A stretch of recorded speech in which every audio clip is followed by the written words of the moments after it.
Welcome to Let's Get Into It. I am your host, Sherelle Higgins. Let's Get Into It is a safe space to have real conversations that are meant to uplift, encourage, and let you know you are not the only one dealing with life. Each episode of Let's Get Into It is designed to provide illuminating and thought-provoking information on a variety of topics. In fact, no topic is off limit. If you would like to see a topic discussed, please feel free to make a recommendation. My special guest and I will have a great time discussing topics that the mainstream media wouldn't dare discuss. We will bring these conversations to you with an open mind, respectfully, from different perspectives, and most importantly, with love. Thank you for joining me and my special guest. Now, let's get into it. Hello, hello, hello. Welcome to Let's Get Into It. I am your host, Sherelle Higgins, and I am once again excited about today's show. It is going to be a powerful show, not only for men, but for the women too. So you can get some insight into what a man's mind is like. Because, of course, women think very differently than men. And my guest today bared his soul and his book, Audacity, fueled by invincible ignorance to win. I love that phrase, invincible ignorance to win. And so, yes, today is going to be a very interesting conversation. And I'm so excited about the conversation that I'm just going to go ahead and bring my guest, Eddie Goode, to the screen. Welcome, welcome, welcome. Thank you. Thanks for having me, Sherelle. How are you? I'm wonderful. How are you? I'm doing well. Can you hear me clearly? Yes, I can. And I'm so excited to have you on the show because you have a story to tell. And I want to make sure that people go and purchase this book. And at the end of the show, Eddie, I'm going to ask you to let our audience know how they can buy this book. Now, I will start out saying that my husband, many of you all have seen on the show, he does not read books. He reads a lot and he's very, very, very intelligent, but he does not read books. He read this book before I even had a chance to read it. And he has recommended that my son read this book. So that's how powerful this book is. You can get so much from it. Your kids can get stuff from it, especially if you have teenagers or young adults, particularly men, so that they can see somebody else's journey and how you overcome obstacles that life will throw your way. And so, Eddie, we just gonna jump right into these questions I have for you. So the first question is, throughout this book, you really showed your vulnerabilities. And that was very eye-opening for me, and also very interesting because most men don't want to show that they can be vulnerable. And so, can you tell us why you felt it was so important to show all of the vulnerabilities that you show throughout your book? That's a lot to unpack, but I think for me, and the only way to be authentic is to be vulnerable, right? And it's very difficult to be naked to the world. But I have been exposed to the world by the federal government. I have been exposed to the world by people that were not too happy for the person that I was or the things that I accomplished. So when you make a mistake, it blows up. So I wanted to be vulnerable because I wanted to take the opportunity to have my voice, to share my story, my testimony, my pain, my purpose in the book. Not only that, writing is healing. Right? So, you're able to heal when you do a lot of writing and journaling, and it just provided that for me. So, so if someone else going to make me vulnerable by the poor choices I made, let me take the pen this time. Let me, write my story so I can be heard from my point of view, my perspective, and what I felt during that time. Okay, and throughout the book, you talked a lot about your son. Yeah. And I grew up in a blended family and had an amazing example of what co-parenting should look like. Mhm. Why is it important to you to have a healthy relationship or a healthy co-parenting relationship? Well, it's a difference between co-parenting and sharing a child. You know what I'm saying? So Donovan's mom, Debbie, did an awesome job with assisting me in raising our son. Not only that, she was, the key to the cog while I was away. Without her, I wouldn't be able to. I wouldn't be here. Because my son was everything to me, Mhm. and it was very difficult being away from him during that time. And so she provided a lot of support in, keeping us in tune and keeping him in the same energy and the same consistency that we both did for him, whether during the time we were still together and when we separated. And that was important. It's funny you say that because a lot of people didn't know we weren't together because we did everything together still. We wanted to make, my point was to make it as easy for him and as natural for him as a child as possible because, it's important. It's important. And I tell guys all the time, like, look, dude, when you uproot your family, you got to take everything that comes along with it. Oh, absolutely. And I got beat all upside the head many, many, many, many times because that's what you're supposed to. Not saying it's all right, but you're supposed to spun some of that up because you're the problem. I was the problem. So, yeah. That is worth recognizing, right? Because we oftentimes, just as human, both men and women, we oftentimes punt the responsibility Yeah. and not we're not able to acknowledge our role in a situation. Yeah. So I applaud you for even acknowledging that you were part of the problem. And so growing up, for me, um, my parents, I have, as far as I'm concerned, I have 5 parents, right? And Okay. so they always made sure that we all grew up together, and one parent couldn't come to the house and say, "Oh, I'm just taking my kids," right? Mhm. My mother would be like, "No, you taking all the kids." Right. And Right. so and when I look back on it, I now can clearly understand and appreciate Yeah. the co-parenting that they did or the sharing of the children that they did and Yeah. still do to this day. Um, in the Yep. book, you talked about engaging in sex at an early age. Yeah. In what ways did it make you more mature? You said you were going to ask some questions. So, well, when you're exposed to some things early on, you got to figure out how to navigate through that. And it's funny, my mother read the book. She was the first reader I had, and I gave her the book, and I wasn't expecting her to sit there and read it, and she started reading, and it's a page turner, and she got to that page, and all I heard was say, "What? Where was I? Who was it?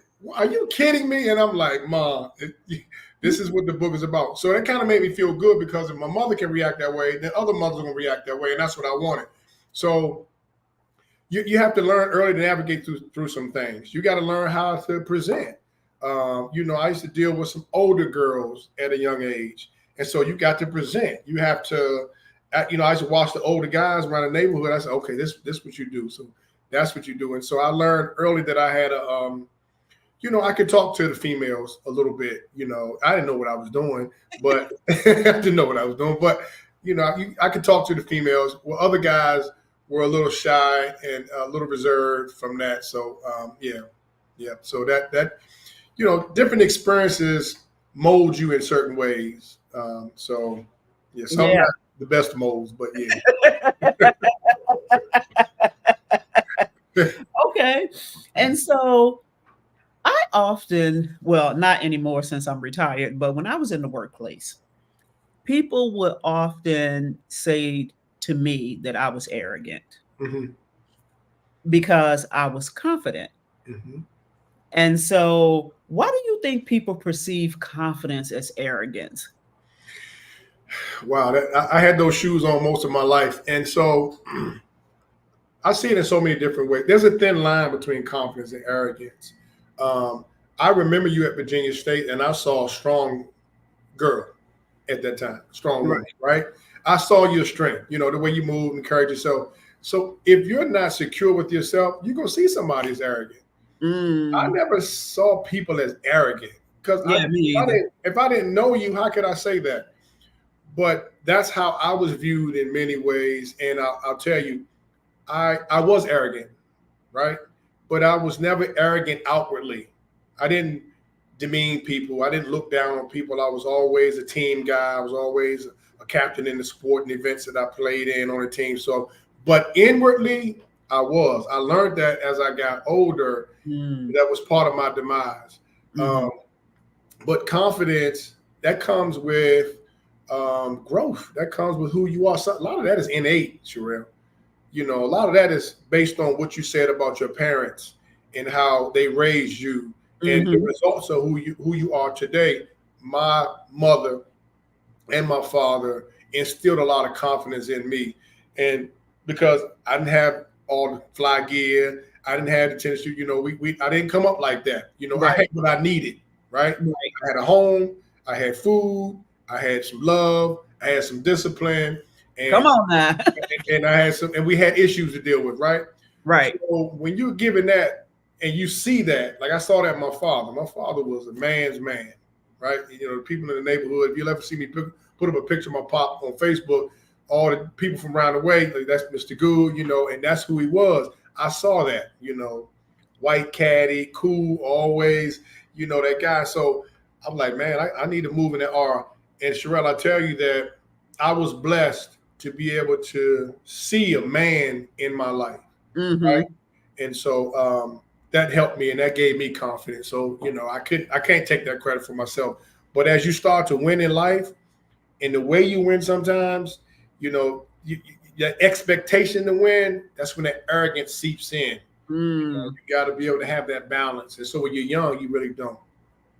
Yeah. I learned a long time ago that people who view confidence as arrogance Yeah, are people who are insecure with themselves. absolutely. And Absolutely. so I just let it roll off my back. But Yeah. I thought that was one of the things that resonated with me in your book. Hmm. And you talked about winning. So Hmm. let me ask you this. Um, your book says, fueled by invincible ignorance to win. Yeah. Where did that winning spirit come from for you, that you just had to win at all costs? Sure. I can go back to elementary school, right? It seemed like I was an athlete. I was athletic. I could run, shoot, do all those things in all the sport. I played all sports. And it seemed like I was always one of the guys that was looked upon to be the guy. Mm, And I can go back to fifth grade, we had this thing called a presidential award. okay. And at my elementary school, I lost it in fifth grade to a girl. I'm not gonna say her name because she's on Facebook, and she teases me to this day. Sherelle, I walked out that school that day and cried all the way. I was sick. I'm 10 years old, and at 10 years old, Sherelle, I had won a championship in football, Little League, been successful in basketball at 10, basketball, MVPs. And so I'm a win. And Mm, I'll never forget that feeling of losing.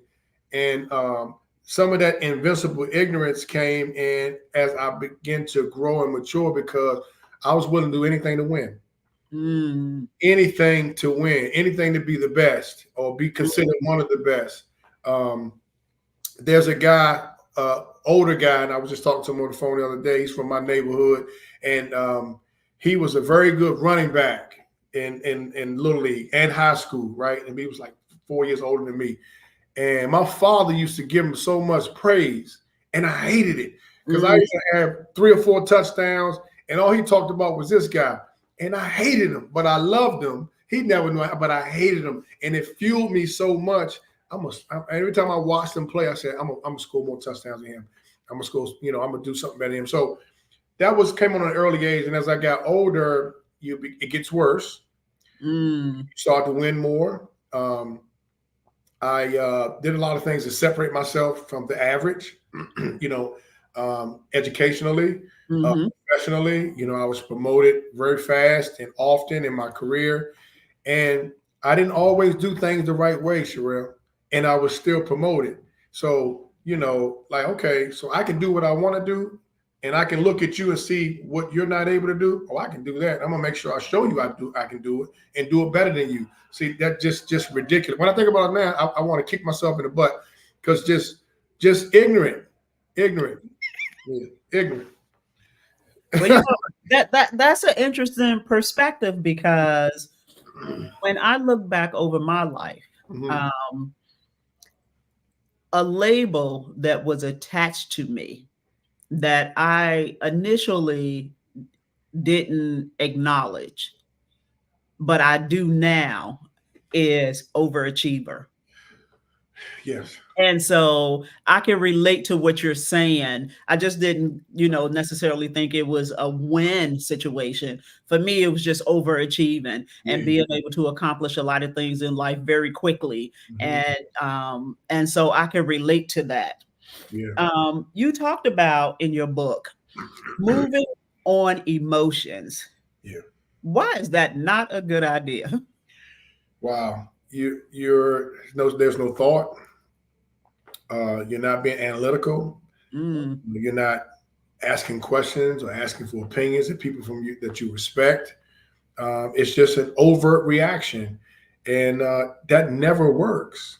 And I made some of those decisions. I was never a openly emotional person, but on the inside, I was. I realized that when I went through my situation, my setback. I'm like, man, there are a lot of things that you got to change in your life, bro, because it has led you to this place of self-destruction. And so yeah, I tell my clients that I work with all the time, man, that's the worst place to be is in your feelings. That's the worst place to be. You can't do nothing. You can't make a good decision. You can't receive any information. And that I made some of those choices. So I wanted to share that in the book so people can understand, because men, we think that, oh, when we make a decision, I'm making a decision. Like, bro, you're not making a decision. Your feelings are. Your feelings making a decision, man. You're not thinking about nothing. So, yeah, definitely. So in the comments, Jennifer said it is paralyzing when you make decisions based on emotions. Crippling, Jennifer. Crippling. Because when you make an emotional decision, oftentimes it's for something that's temporary, but your decision is making it for life. Oh, that's good. Right? For life. And I did that, and it is so disappointing for me sometimes. And I've had to learn to live with some regrets, Sherelle, to the point it would just bring me to tears because I used to say I should be so far ahead of where I am because I was sharp, right? I was really sharp, but I really wasn't. I really wasn't sharp in the ways that I should have been. But I'll tell you this, I'm right where I'm supposed to be. Come on now. And I had to accept that. Like, I'm a winner now, but I had to accept that. I got guys that I trained and promoted and were supervising and managing. They're retired now, or they're wardens of prisons now. And they wouldn't even come on the compound when I was working back then. And so I had to say, you got to be the biggest fool. And I had to get past that because, again, emotions. I had to get past that because God was not going to allow me to heal. He wasn't going to give me the things that he had in store for me. Had I not, I had to stop speaking that negative energy. And I had to say, man, you know what? I'm not making the money I was making before. I don't have the things that I used to have before, but I got a whole lot, Sherelle. And what I have is I'm a better person. I'm a better Mm. father. I'm a better friend. Um, I've always loved people, but I want to see everybody win without me winning. Right, right, You know what I'm right. saying? So Uh-huh. I don't have an agenda. We talked about that offline before we cranked up, and it's just because if you win, I win. If I had a conversation with you, you won, I won. Absolutely. That's that spirit, that spirituality. And we in the Black community particularly Yeah, have to do better at that, yeah, right? absolutely. We have to be able to support each other, Yeah, and it's okay if it's somebody else's turn to win. that's right. It doesn't always have to be your turn, and it's okay if you support them in their winning season. Yeah, yeah, And so, I think that's just one aspect that we need to get really good at in our community. yeah. Unity, unity. See, we've been brainwashed Yes, so long that we are afraid to be a union. If I let Sherelle win, I push her. She's not gonna come back and get me. that's right. So I'm not gonna help her win. Matter of fact, I'm gonna help her lose. So Absolutely. I'm gonna do everything to make sure she loses. I've dealt with that all my life. Yeah. All life. So let's talk about snitching. Yeah. I laughed at that part of the book because I didn't it made me start thinking about when did snitching become a bad thing, right? Right. And so I had to reflect back on when I was a child and growing up with my sisters, particularly my older sisters and my cousins who were all older than me. We all hung out tough together, right? And so my mother always knew that if something went down, she would come to me and Mm. say, I'm going to ask you one time, and you can decide whether or not you want the discipline because you lying to me, or whoever did it get the discipline. Mama should have done you like that. She She did should it. That's what I did each and every time. Snitch. have I bet. I bet. I snitched each and every time. And so, I had to get a chuckle out of that because I was Yeah. like, well, when did snitching become a bad thing? Right. Right. And so let me ask you this. What is snitching now? Well, the environments that I come from, that's just not something you do. There's no fertile ground with the people you love or the people you choose to do business with or whatever the case may be. We've gotten away from that as a people. Uh, Mm, Times have changed because it's every man for himself, God for us all, or mm, God or just dismiss God. And so I didn't come up that way. Being the oldest in my family, my little brother, I always protected him. mm, So, it wasn't about telling. I just had to protect him. So that's just how I was wired. But in the book, I had an opportunity to save myself and crush other people. And mm, I mean, really, a lot of people, because I was used in many ways as the goat of this issue that was going on in that prison.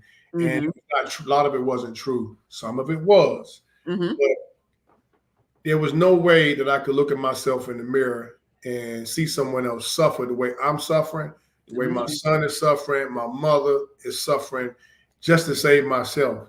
And mhm, I chose to fight instead.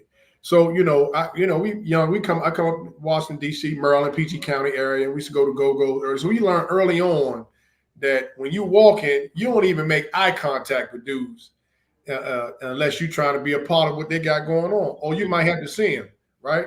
And some dudes you just don't want to see. You already know what they're about, right? right. So you don't even look that way. You just keep going. Nowadays, social media, we got the camera, we looking.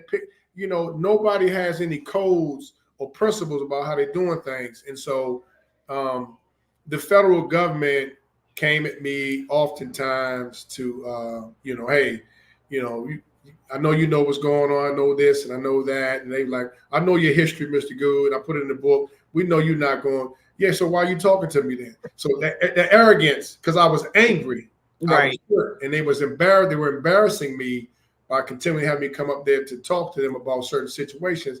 Why you asking me if you already know who I am, right? Mm-hmm. So that part kind of hurt me.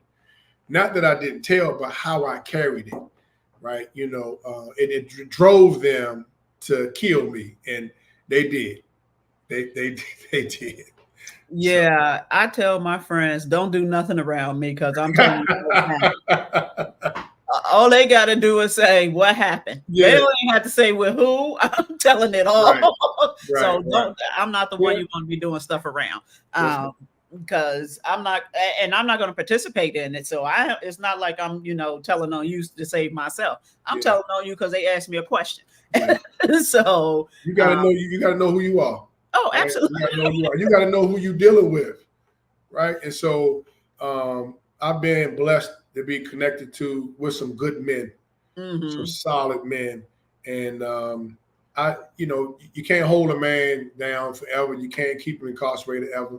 And I always wanted to be able to walk back around my men the way I've always been viewed and respected by them. That was important to me. So Understood. yeah. I'm different. Well, you're not going to be involved in none of that, so it don't even matter. I'm not. But my sons and his friends, they call me a snitch because I Yeah. will tell it. I'll be calling the mamas up like, your son got your car over my house. Yeah, yeah. Hey, we need some of that though. We need some of that. And then I take a picture of the car and send it to them so Oh they my, know Sherelle, stop. Wow, that's funny. So you mentioned in the book that you had several complaints that were unfounded regarding excessive use of force. Yeah. And so how did those unfounded complaints impact your reputation? Well, you have to understand corrections in the 90s and early 2000s. It was barbaric.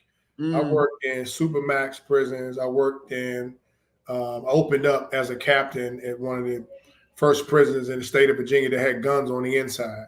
So we had some real convicts to deal with every day. And not to say that they were bad people, right. but they did time. And they did bad They things. the way they're supposed to do, the way they're gonna do time. And you understand that.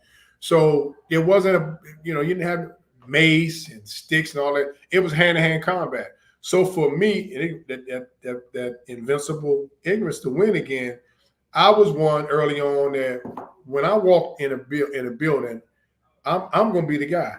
Like you gonna respect me, and I'm gonna respect you. Hmm. And everybody's not used to that. So I gotta make you respect me. And I wasn't afraid of that. I was never afraid. I had a father that dealt with me early on in life. So, another man was nothing. I'm like, man, that's all you got? I've been dealing with this cat since and I needed that, right? Right. But I was well respected in my career. Um, I did things that I was able to do things that a lot of my peers weren't able to do, Hmm. and that is deal with men that were dangerous and it would do something. I've Hmm. been stabbed in a riot at a prison. I've dealt with hostage situations. I wasn't in hostage. Another one of my buddies were. I did a couple of riots. I mean, a lot. And so for me, it was as crazy as it sounds. It was thrilling to me. It was like I was back on the football field. It's third and short. They coming my way. I got to make the play. I mean, when I think about it now, I think you had to be the craziest fool running up in cells, guys with knives. But I got people watching. I'm gonna be that guy. And so, yeah, that count is right. I just I had a lot of influence. And so a lot of the complaints were, changed by the time it got to the situation where you had to do the talking and all that kind of stuff. And so, I mean, again, a lot of power in the wrong way, but Hmm. with the right intentions. Hmm. I never, ever deliberately or intentionally harmed anyone. Mm-hmm. But I'm gonna take care of my team. You can't disrespect my team. You when we ask you to do something, you're gonna do it. And if I have to get called out of my office, they've already exhausted that, so I'm not doing no talking. We're gonna deal with you.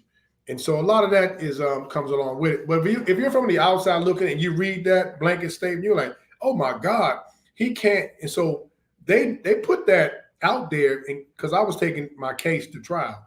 So they Mm-hmm. put that out there to let you know, this is what this guy is. You know, he's so heinous, and that wasn't the case.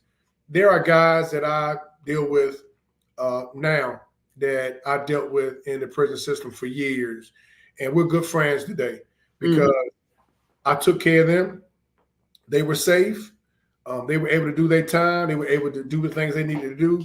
It's just if I tell you to move, move. If I tell you to stop, stop. That's it. Mm-hmm. That's it. When I read that part in the book, it made me stop and reflect on all of the excessive use of force that we see today with the different police departments Yeah, across the country. yeah, And so that's what triggered me to want to yeah. ask you about that. Oh yeah, And you said something very powerful. You said, power, right? Authority. yeah, And so, as we navigate our lives and we have these interactions with law enforcement, yeah, it's important for us to remember that they have the power and they have the authority. And sometimes you're gonna run across somebody that's just out of control, right? absolutely. That's gonna happen. Yeah, But I think hopefully, for the most part, if you just play it cool and just uh, try to be civil and respectful. yeah. Hopefully, you won't have any incidents. But sometimes it's just the luck of the draw on who pulls you over or who you come in contact with. It is. I was a police officer for 3 years, Sherelle, and in 3 years, I probably pulled my weapon out 4 times, and Mm, it was the amount of force that had to be used. Nothing because these officers are afraid of black men. mm-hmm, They are afraid of men. mm-hmm, They have not been trained on how to properly diffuse situations. Had I had those amount of excessive use of force and it was real, they would have killed me in there. mm-hmm. See, in the prison, the inmates are in charge. Right. They are in charge. Don't get it twisted now. They just choose to because they want to go home. They want to stay out in population. So you can't act that way, especially back then in the 90s. The average inmate back then was in their 30s and 40s. Now there are kids in there. So Yeah. it's different. So no, it wasn't like that at all. I frown on it because nobody uses the verbal skills that you have to deal with men. Nobody takes the time to listen to people.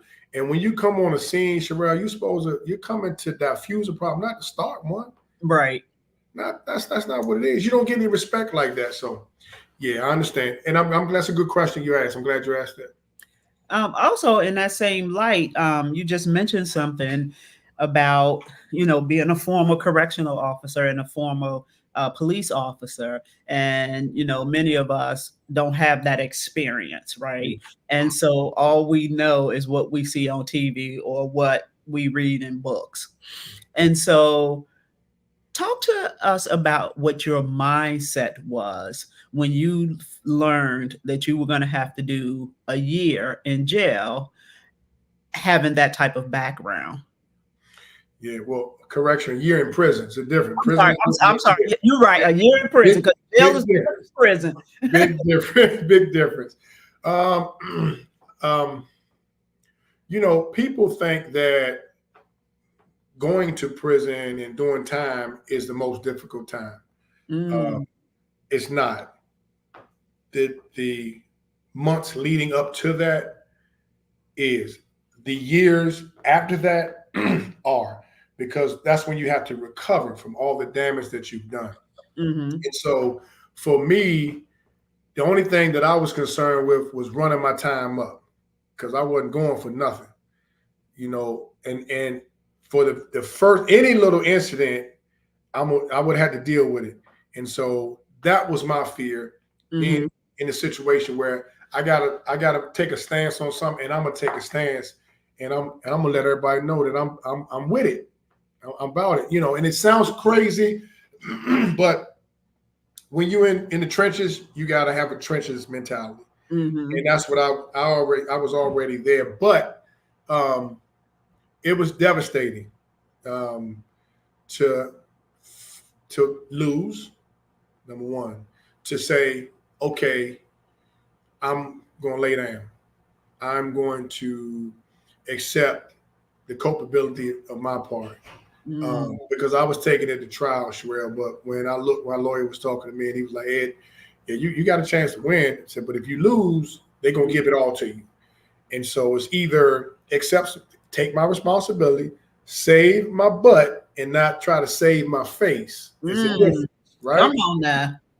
And so that was hard for me to do, because now I got to admit, and nobody knows that side of me, right? Now I got to expose all this. Not only that, I had to make a decision, and the decision was easy for me because I couldn't take the chance of being away from Donovan that long. Mhm. I just couldn't do that. And as tough as it was, it was a cut and try. Okay, I'm gonna take this plea. You win. It broke my heart to have to tell those people Mm. that y'all got me, right? Mhm. And I hated that. But my son, you talking about being away from 5 or 6 years, you got to be out your mind. There's no way. Like that little year I did, and I say little year because I know guys that did 30, 40 years. Right. But I Right. don't care if you do a week. It's time. It's time, Hey, right? 12 seconds will take me all the way out. Time is time. And so that's for me, having worked in the environment for 17 years and being in that space, I was dealt with wrongly often. Mhm. I was used as a spectacle many times. I did 4.5, almost 5 months in the hole, which is called the SHU Special Housing Unit, under investigation for something I didn't do, just to prove a point to me. And I frown on it, but I said, you know what? I did this. Mhm. I put myself here. This is Mm. what comes up office. So when I tell people all the time, be careful when you say, I'm gonna be okay with this one mistake. And the reason I say it is because you just looking at it from this angle, but it's a snowball of things that you're gonna have to deal with, brother, that you Mm. can't even imagine that's coming, right? That came my way. And so the months leading up to going in was torture. Um, uh, man, it was very difficult. The uh,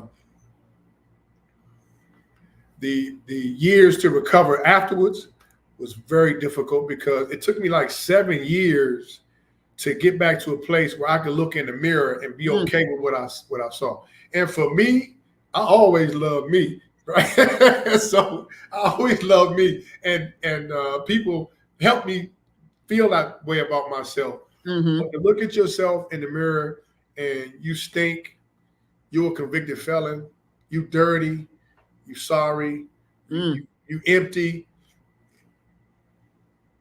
Yeah, it's tough. Okay, so but prior to that moment, right? Yeah, You talked about um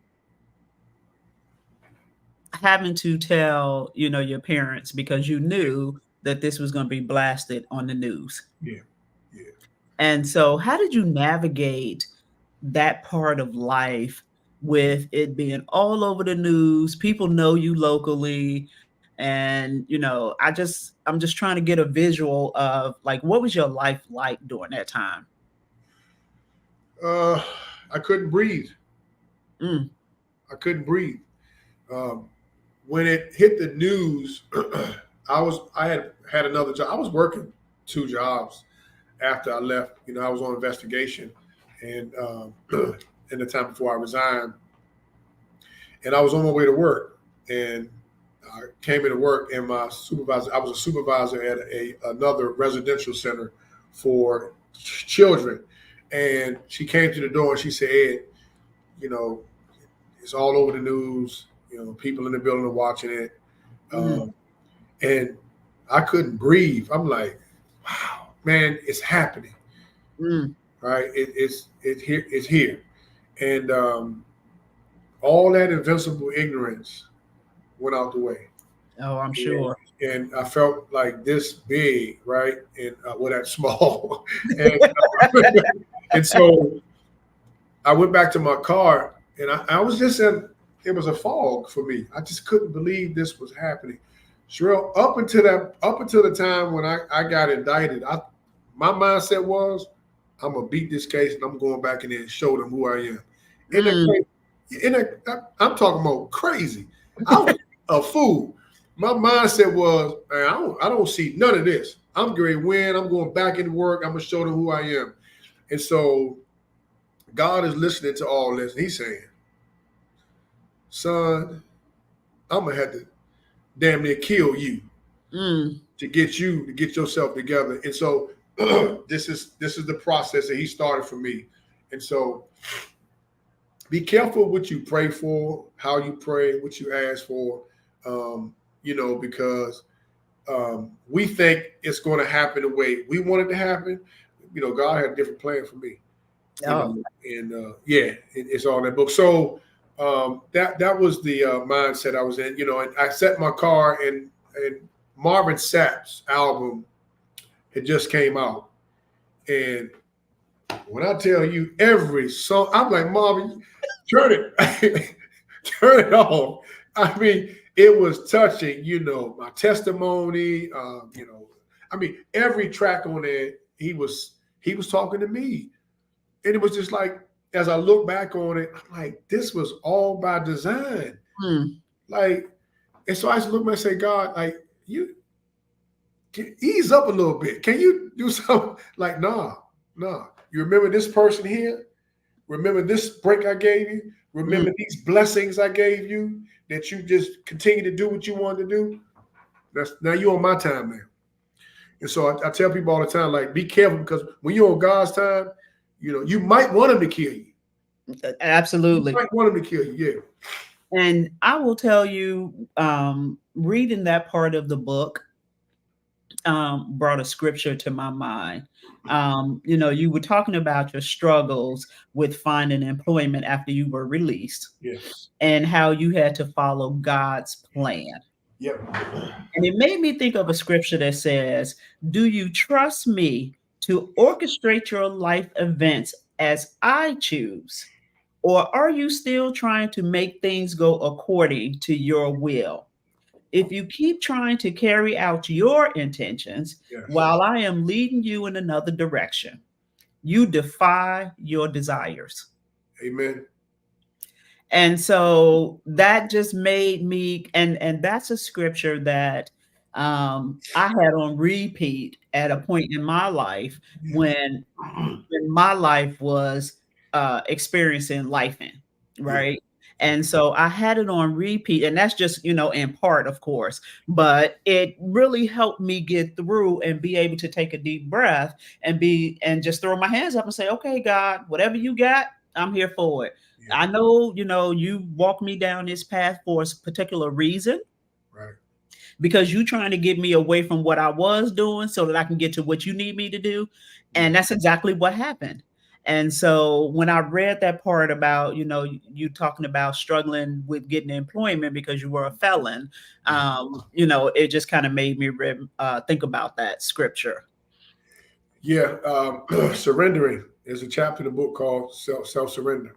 And very difficult for a person like me to do. And I had to get out the way, and I had to just ride. And at first, I can't. I was aggressive and looking for jobs and working, because I had the education, I had the experience. I didn't have a barrier crime, so I could work anywhere. And I'm keep being told no. And I'm gonna tell you something, Sherelle, about surrendering. There was one particular job I talked about in the book that I had, and I'm like, man, I made it. I got it. knocked out the interview. They had like 15 questions. I probably answered the first 10 and the first 2, right? I felt good about it. And you talk about God taking control. Moving along, I didn't get the job. Was devastated because it's when you're told you're my guy, top candidate, boom, boom, boom. Regional director comes back in and said, I can't hire him. I don't trust him. You don't trust me. This job is 15,000 less beneath the experience, education that I have. And you told me you don't trust me. I'm bringing an impact to your team, you know. But that same job that I wanted was abolished when COVID hit. You see how God worked? Oh, absolutely. Look at that. Won't he do it? Now, and yes, yes. And so, but the job that I was working part-time is now the job that I have full-time, but as the program supervisor. So this door he opened up for me, right? And I didn't want to be here or at the other place where I was. I didn't want to be at that job because I didn't. No, this not what I do. Okay, well, it is what you do. You just need to embrace it. So he closed that door, and I said, "Wow, God, thank you so much for taking your foot and sticking it up my butt so far that I can't do nothing, right? And then put that thorn in my side and turn it every time." And so, because that job, they abolished it. COVID came, and those people were let go. And quite a few other jobs that I tried to get were the same way. So he had his hand on it all the time. That's something Marvin Sapp's on. He had his hands on it. Yes. Ethel said knocked down, but was never knocked out.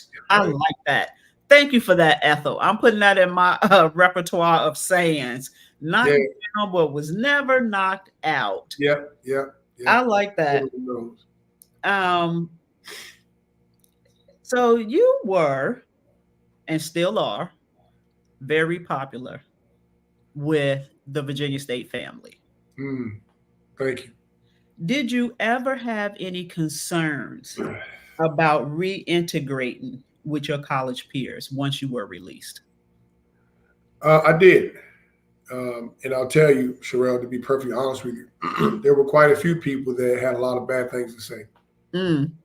You know, I'll never say their names. Right. We don't want names. But no, I'm not. There's no sense in that. Right. But I see them. I know them. And some of that invincible ignorance still lived in me. And that energy that they gave me pushed me to be successful again. It pushed me to show up again. It pushed me. And my page used to be full of my son. Pictures, the games. I mean, I took everything.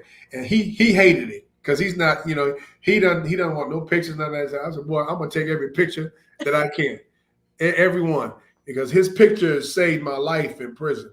I was able to look at him and it gave me life. Look at his pictures. And so that was my way to share my testimony.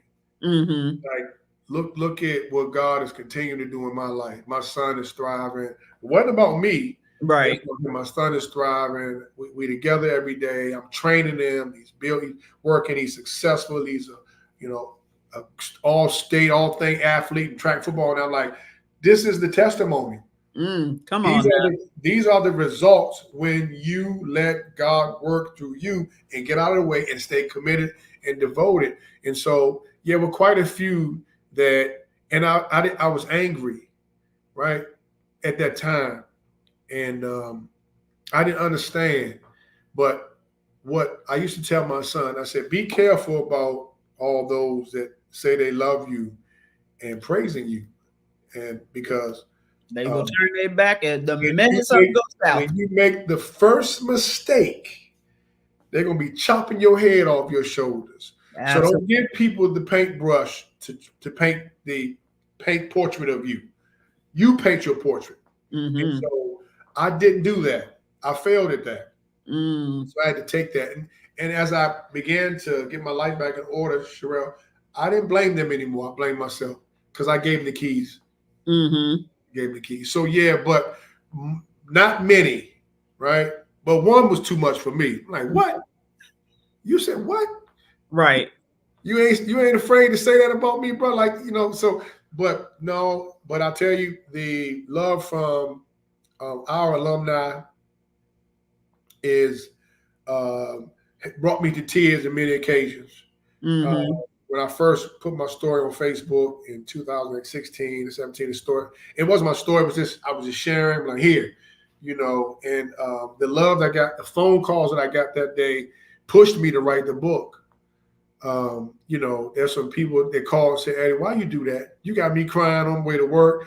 I'm sick of you. Why, and I'm like, what? I'm like, man, I didn't realize it. So I appreciate our community.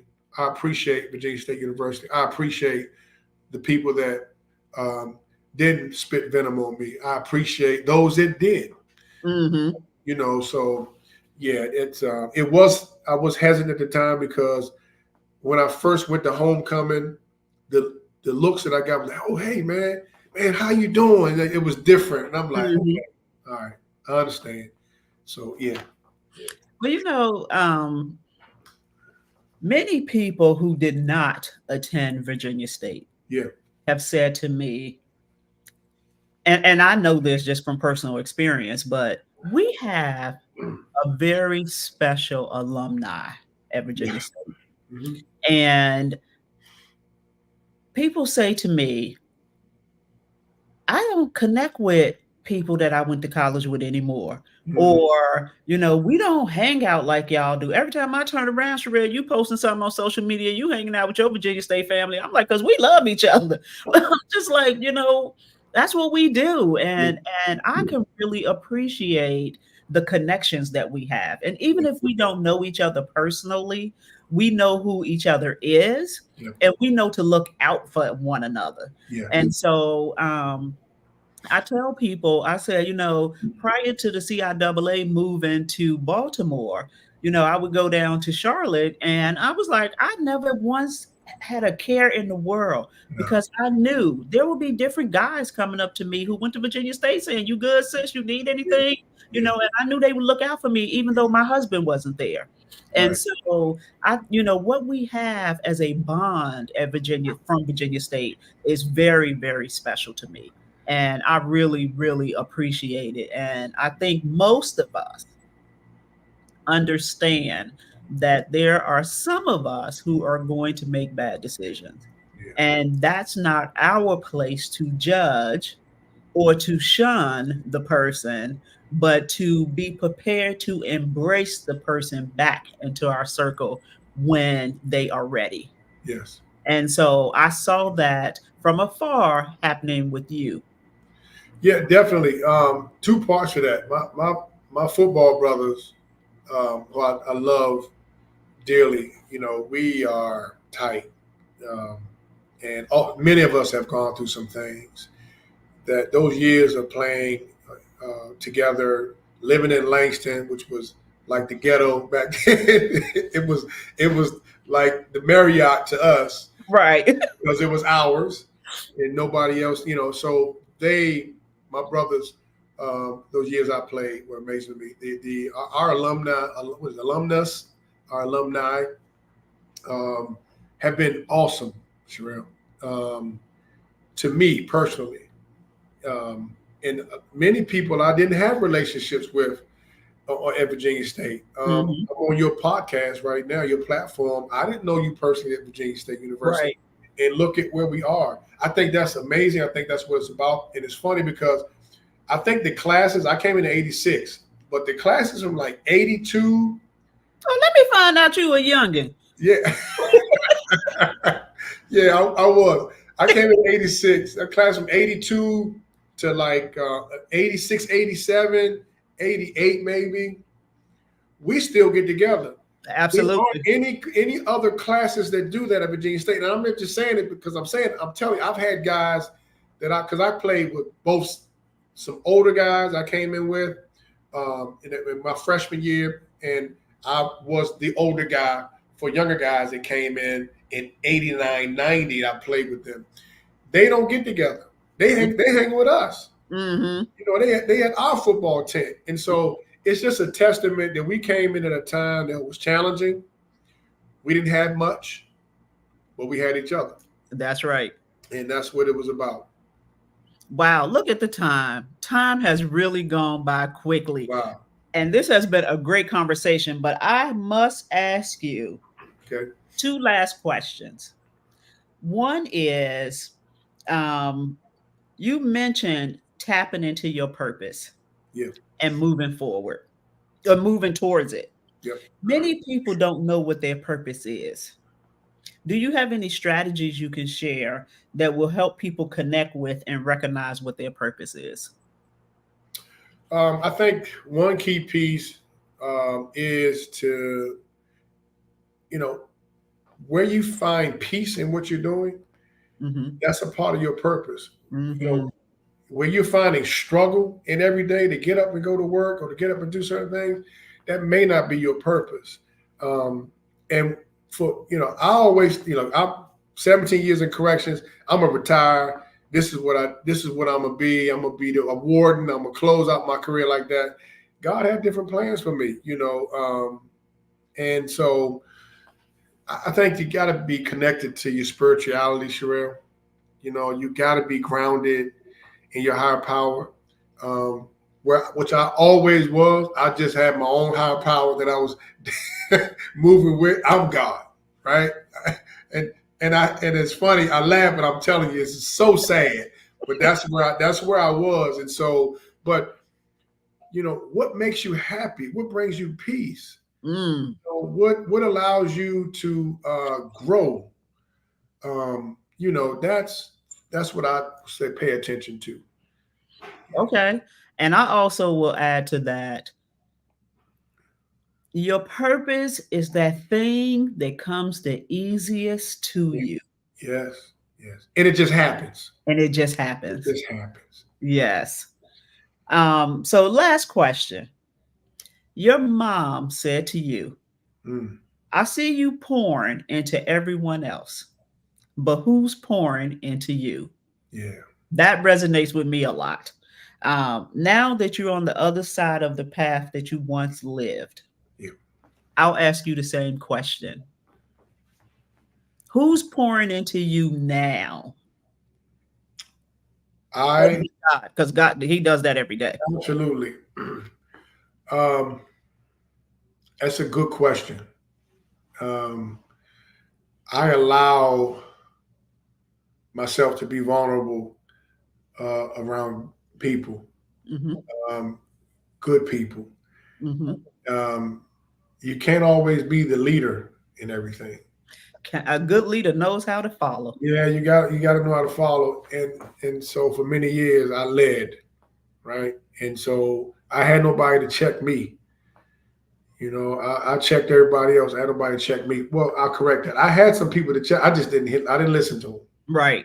and so I alienated a lot of those persons. So, of course, just sure. I mean, that's a tough question, but it's a good question. I tell you, I just being a good person, right, opens the doors of opportunities to be led, right, to be poured into, listening, and slowing down and then moving in the good space, just being a good person, um, being honest with yourself and the people you're around. Hmm. That's important. Um, my mother, she asked me that. I can remember the day she asked me, and I said to myself, "Mom, no, you out here messing up." When I left her, that's my mother is a very wise person. Everybody's mother is wise, of course. My mother and I, we're close. Not everybody's mother. Well, yeah, yeah, that's true. But we're very close. And I recall leaving her and saying to myself, Mom knows something about you. She knows. She knows. And I still didn't press pause. So um, just being a good person, Sherelle. I don't want no smoke. I don't. I've had enough to last me and you for the rest of our life. I've Well, been you whooped. taking my smoke because I don't want none. So I've been whooped I might have enough. to snitch. Yeah, I've been whooped enough. I got the scars to show it, and they're not scars of honor, right? Right. They're Right. scars of being downsized and humbled, and I don't take that lightly. Not a perfect person. I'm flawed, but I We try are. to measure up as much as I can. Um, um, yeah, that's it. That's it. Okay, so thank you for that. I'm going to close with a quote from your book. Okay. Life shows up when we are at peace. That is nothing but the truth. So, thank you so very much for spending this hour with me. And as we wrap, I just want to say that the Dear Sister chapter was very powerful. And I think if some women read it, it will change their Yeah, lives. yeah. I caught some flack from that. I caught some flack from the guys for that. Now, I love that chapter. So, Yeah. can you tell everybody how they can purchase Audacity, fueled by invincible ignorance to win? Transform your life with courage, persistence, and forgiveness. Yes. CEO Publications is my web. Who provided this support for me, my team. The website is iamedgoode.com. And you go on the website, it has a YouTube channel there, it has different other settings you can look at and attach you to, take you to the place where you can get the publications and order the book. And it's there. This is a very, very good book, and I highly recommend it. Once again, please support Eddie Goode and purchase this book. You will not be disappointed. It is a page turner. I read this book in one day. And Wow. so that's how it captivated my attention. Again, my husband read this book. He doesn't read books. And now my son's turn, since now I have finished the show, I am going to pass it on to my son to read. So again, thank you, Eddie, so very much. I Thank you really so enjoyed this conversation. much. I appreciate you sharing your journey with us and, giving us some insight into what your journey was really like and really letting us know that the test that's in your testimony was passed. Yes, thank you so much. It's purpose in the pain. Yes, purpose Purpose in in the the pain. pain. This is the first interview I've had. I didn't cry, so thank you. Good. Almost. I saw you. I wasn't gonna call you out. Don't do that. Don't do that. Thank All you so right. much, Terrell. Thank you. Sit tight for me, Eddie. All right. Thank you.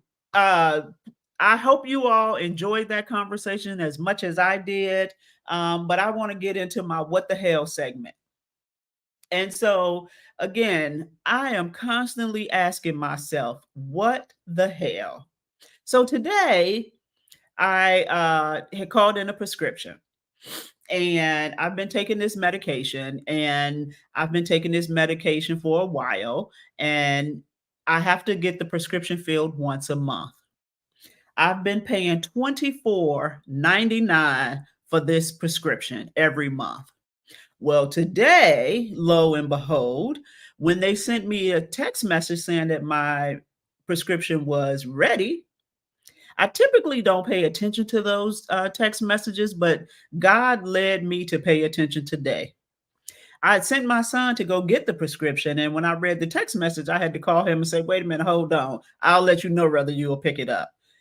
The cost that was due was $1,162 for some medicine. And I said, what the hell? What are we doing in America? Now, thank goodness I have really good health insurance and they were able to, figure out whatever they did wrong to bring it back down to $24.99. But it made me stop and think about people who do not have health insurance. What the hell is our government doing allowing these big farm companies to charge the American citizens that kind of money for medicine that they need? This is not something that's elective. This is something that people need to survive. They are poisoning us with the food. They are poisoning us with the water that they provide for us. And now they are sucking the American people dry for the medicine that they need after they eat this poisonous food. after they drink the poisonous water. So, what the hell are we going to do as American citizens to fight back? We have to fight for not only ourselves, but for people who cannot afford $1,162 a month for 30-day supply worth of medicine. Just what the hell is going on in America? I'm so over it. We have to do better. And we have to show our politicians we mean business. So on November 5th, if you do not vote before then in early voting, please do not stay home and sit on the couch. Let's make our voices heard, and let's end the question of asking ourselves, what the hell? Thank you all for joining us today. It was a great show. I really enjoyed it. I look forward to you all joining me for my next show in 2 weeks from today at 6:30, and I have another special guest lined up. So thank you all. Have a great night.